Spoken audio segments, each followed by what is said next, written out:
नमस्कार दोस्तों, मेरा नाम है चंदन। एक बार फिर से हमारे यूट्यूब चैनल पे आप लोगों का स्वागत है। दोस्तों, इस वीडियो में मैं जो है 5 फाइनेंशियल रेशियो के बारे में डिस्कस करूंगा आपसे। ये 5 फाइनेंशियल रेशियो काफ़ी इंपॉर्टेंट होते हैं वाइल सेलेक्टिंग एनी स्टॉक। ठीक है, तो पहला अगर मैं रेशियो की बात करता हूँ EPS, अर्निंग पर शेयर। ठीक है, इसका अगर मैं फार्मूला की बात करता हूँ तो net profit minus preference dividend share holder divided by number of outstanding share. ठीक है, इससे ये पता चलता है कि हमारे जो हम एक पर शेयर पे कितना अर्निंग, कितना प्रॉफिट अर्न कर रहे हैं। EPS ये बताता है। अगर मैक्सिमम EPS आपका है, अर्निंग पर शेयर मैक्सिमम ज़्यादा है, तो ये कंसिडर करते हैं कि कंपनी जो है एक शेयर पे जैसे मान लीजिए अगर 20 है तो इसका मतलब कि 20 रुपये वो प्रॉफिट वो जनरेट कर रहा है।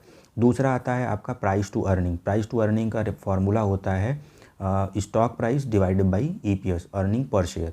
मतलब कि यहाँ पे हम 1 रुपया, मतलब 1 रुपया कमाने के लिए हम कितना रुपया दे रहे हैं।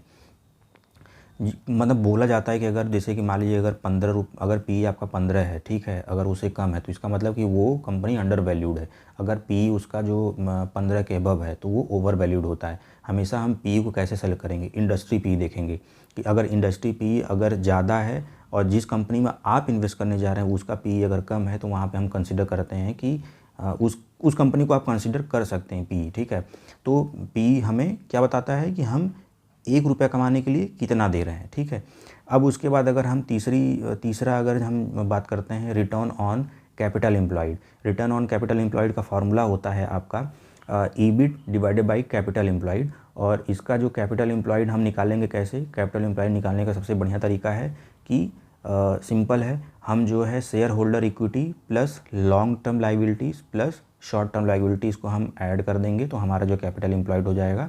और EBIT से हम कैपिटल एम्प्लॉयड को जब हम डिवाइड करेंगे तो हमारा ROCE निकल के आ जाएगा। देखिए क्या होता है, कैपिटल एम्प्लॉयड कहीं कहीं कुछ जगह मतलब कुछ लोग क्या मतलब अलग अलग चीज़ें लोग करते हैं कि मतलब कुछ लोग जो है शॉर्ट टर्म लाइबिलिटीज़ को, लॉन्ग टर्म लाइबिलिटीज़ को नहीं देखेंगे, है ना। उसके बाद जो है आपका फिक्स्ड एसेट में उसको माइनस कर देंगे वर्किंग कैपिटल को। लेकिन सिंपल है कि अगर आपको जानना है तो पूरा आप जो है जितने भी लाइबिलिटीज़ आप कंसिडर कर सकते हैं, equity share holder plus long term short term liabilities आप जो है कंसिडर कर सकते हैं। ठीक है, ROCE, और ROCE हमेशा 15% के ऊपर, मतलब कहा तो जाता है कि 20% के अगर ऊपर है, इन्वेस्टर एनालिस्ट कहते हैं कि अगर 20% के ऊपर है तो वो कंसिडर करते हैं अच्छा होता है। ठीक है, अब मैं बात करता हूँ चौथा, return on equity. Return on equity का जो आपका फार्मूला होता है वो आपका net profit divided by share holder equities. तो यहाँ टोटल शेयर होल्डर इक्विटी से डिवाइड कर देंगे तो आपको ROE निकल के आ जाएगा। और सिंपल देखिए, ROE भी 20% के ऊपर होना चाहिए। अगर ROE 20% के ऊपर है तो इट मीन्स कि वो कंपनी अच्छा परफॉर्म कर रही है। ठीक है, तो आप लास्ट जो है ईयर का, लास्ट 2-3 साल 4 साल का आप ROE उठा के चेक करिए कि ROE क्या चल रहा है। ठीक है, अब मैं बात करता हूँ जो कि पाँचवा है डेब्ट टू इक्विटी रेशियो। डेब्ट टू इक्विटी रेशियो निकालने का फार्मूला होता है total liabilities divided by total share holder equities.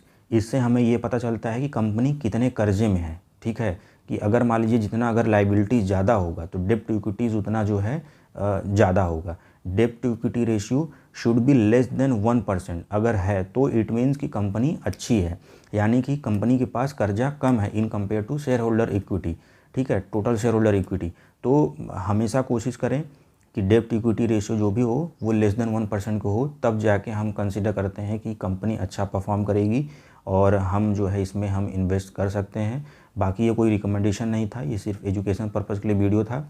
ये 5 फाइनेंशियल रेशियो हर एक रिसर्च एनालिस्ट कंसिडर करते हैं। हालांकि और भी होते हैं वो मैं बताऊंगा, बट ये 5 काफ़ी इंपॉर्टेंट होते हैं। आप इसे भी मतलब चीज़ें चेक करके आप जो है इसमें कंपनी को रिकॉग्नाइज़ कर सकते हैं कि किस मतलब कौन सी कंपनी बेहतर कर रही है। तो दोस्तों, अगर ये वीडियो आप लोगों को अच्छा लगा हो तो प्लीज़ लाइक करिएगा, शेयर करिएगा एंड सब्सक्राइब करिएगा। और कमेंट में आपको कुछ अगर मतलब एक्स्ट्रा कुछ अगर कुछ चीज़ें चाहिए होंगी, है ना, मतलब किसी भी कंपनी के बारे में, है ना, कि कैसे हम स्टॉक को सेलेक्ट करें, तो वो आप जो है कमेंट में बता सकते हैं। मैं जो है नेक्स्ट वीडियो बनाने की कोशिश करूँगा। तब तक आप लोगों का बहुत बहुत धन्यवाद।